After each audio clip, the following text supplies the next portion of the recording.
Saya tanya ke Pak Haji Rahmat Nasution, soal keberatan ini dianggap dipaksakan penahanannya.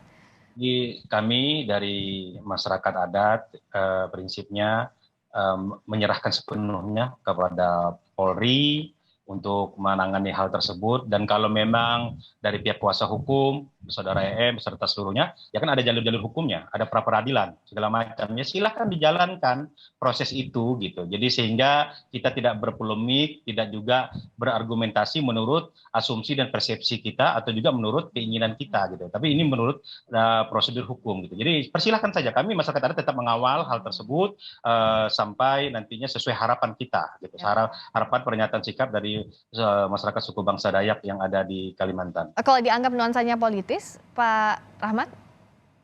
Jadi begini, kami tidak mau terjebak ya ke dalam asumsi dan persepsi yang dibangun seolah-olah kami fokus saja kepada apa yang disampaikan oleh saudara EM, dan yang kami anggap itu merendahkan harkat martabat kami, terusiknya suasana kebatinan dari kami. Itu saja yang kami fokus sesuai arahan Bapak Presiden Majelis Adat Nasional, yaitu Bapak Martin Bila, dan juga segenap pimpinan dan juga ketua-ketua umum Dewan Adat Dayak Provinsi gitu, Pulau Borneo. Jadi kami fokus ke hal tersebut, kami tidak mau terjebak asumsi, persepsi bahwa seolah udah ditarik segala macam, itu kami tidak dalam kapasitas ke situ. Oke, Pak Herman Kadir, tadi dikatakan kalau dari masyarakat Kalimantan keberatan atau merasa terlukai, tidak mau fokus dengan ada dugaan politisasi dan sebagainya. Sebenarnya kalau untuk masyarakat Kalimantan sendiri, sudahkah ada pendekatan langsung, komunikasi langsung dari tim Pak Edi Mulyadi ke perwakilan masyarakat adat atau tokoh masyarakat? Pak Edi kan sudah minta maaf melalui TV One dan di YouTube channelnya. Artinya, ya sebagai seorang wartawan senior, dia sudah melakukan klarifikasi dan minta maaf. Dan itu adalah sesuai dengan undang-undang pers gitu. Oh, dianggap sudah cukup. Oke, dianggap sudah cukupkah Pak Rahmat? Dengan tadi dianggapnya sudah minta maaf kok. Demikian. Jadi menurut kami begini, karena yang dilakukan ini sudah sedemikian rupa masifnya dan juga sudah kemana-mana, dan juga yang merasa terlukai bukan hanya orang per orang, tapi masyarakat secara menyeluruh dan juga suku bangsa Dayak khususnya, dan kemudian juga warga Pulau Kalimantan pada umumnya. Jadi menurut kami bisa memahami apa yang disampaikan tentang permintaan maaf itu Pak Herman Kadir sampaikan kepada saudara EM, tapi dalam rangka nantinya bentuk legitimasi permintaan maaf itu ya harus disampaikan dong di hadapan para pemangku-pemangku adat kami, baik secara kultural maupun secara struktural, yang sehingga nantinya dalam proses si adat itu bisa diterima secara penuh, dan kemudian tidak ada lagi rasa luka dan ada suasana kebatinan kebersamaan. Itu saja. Jadi saya pikir ini yang harusnya nantinya bisa dipahami, dan kami berharap, saya menghimbau, tapi saya ini kembali lah ya kepada Bapak Herman Kadir beserta rekan-rekan, tolong jangan sampai ada dalih atau kilah yang sehingga nanti bisa merusak lagi suasana kebatinan seolah tidak menghargai hukum adat segala macam. Kami tidak berbicara yang ingin memaksakan diri, kami hanya ingin menyampaikan Pak Edi Mulyadi, kami ingin lihat ketulusannya, itikat baiknya. Nah, apakah yang disampaikan para pengacara advokat ini merupakan suara Bapak Edi Mulyadi? Kami juga ingin tahu. Apakah hanya persepsi dan pendapat para pengacara saja? Oke, saya tanyakan kami akan nilai terus. Baik, saya tanyakan ke Pak Herman Kadir. Jadi kalau sebenarnya Pak Edi Mulyadi siap ya kalau tadi dimintakan untuk menjalani sanksi atau prosesi secara adat? Saya potong Mbak ya, bukan sanksi ya, atau sanksi atau jadi begini.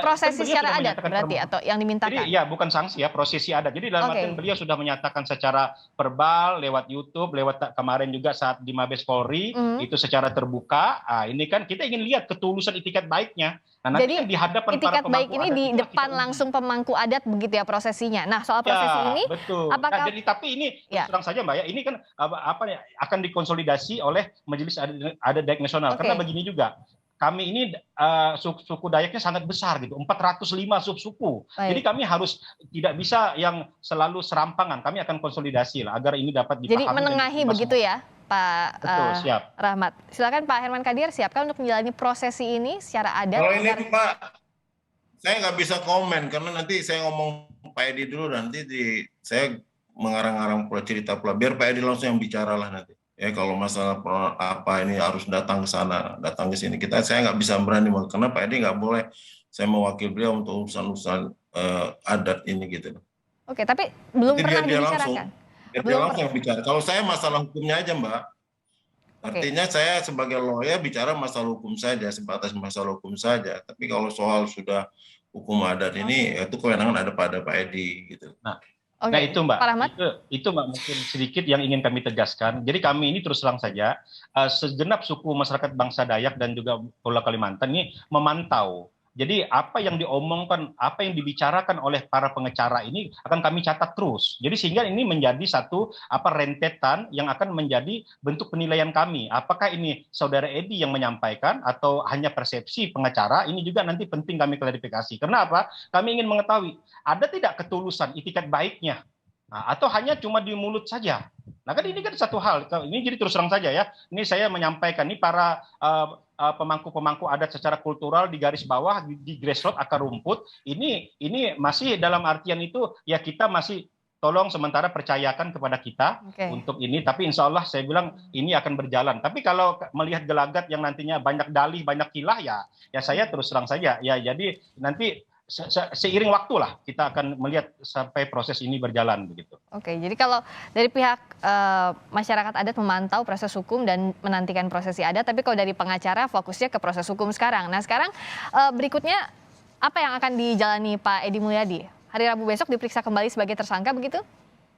Ya, sebagai tersangka juga insya Allah kami akan melayangkan surat ke Dewan Pers minta perlindungan hukum di sana.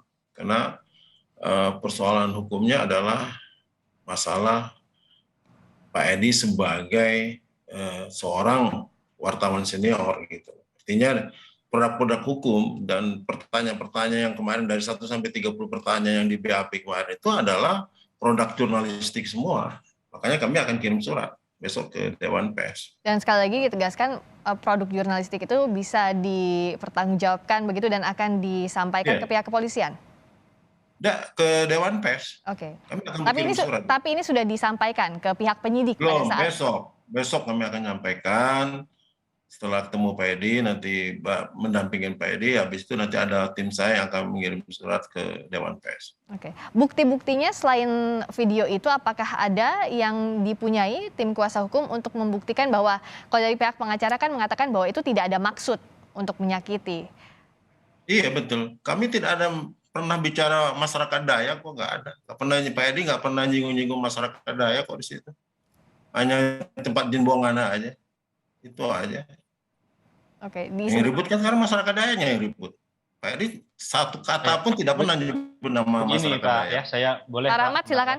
Jadi kita tidak melihat sepotong-sepotong. Kita lihat kan perentetannya itu sampai terakhir. Selain bilang jinbuan anak juga bahwa itu pasarnya apa yang disebut tadi dengan kata-kata begitu. Kemudian terakhir ada narasi tanya jawab dengan di sebelahnya itu seolah-olah ya kalau di situ yang mau tinggal ya monyet saja begitu. Ini kan rangkaian gitu. Ada berapa rangkaiannya. Jadi tidak berdiri sendiri hanya jinbuang anak gitu. Jadi saya pikir sudahlah saya tidak mau masuk pada substansi yang menjadi materi daripada hal tersebut. Kita percaya sepenuhnya kepada pihak kepolisian yang sudah menangani kasus tersebut, tapi yang jelas kami akan mengawalnya dan silahkan kepada para pengacara kalau memang ini seperti disampaikan tadi ada delik segala macam ya silahkan ada saluran hukumnya, ada pra peradilan, ada hal segala macamnya ya kita akan melihat ya, kita akan lakukan itu semua lah.